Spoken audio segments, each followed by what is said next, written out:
I'm Pacchia, and these are your Bloomberg Law headlines for the week. Kicking us off, we have news on LIBORgate. Swiss bank UBS announced a settlement with regulators in the United States, United Kingdom, and Switzerland, agreeing to pay a combined $1.5 billion in fines for its role in rigging global interest rates. A UBS subsidiary in Japan also agreed to plead guilty to one count of wire fraud for its role in the scandal.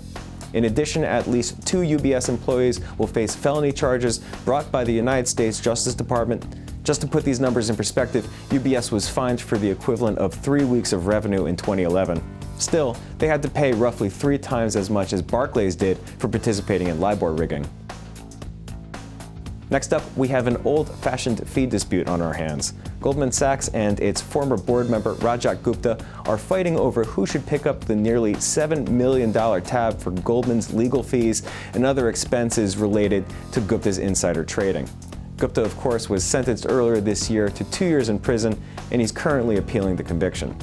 Goldman told a Manhattan federal court judge that the fees should be reimbursed in this case because it was a victim of Gupta's fraud.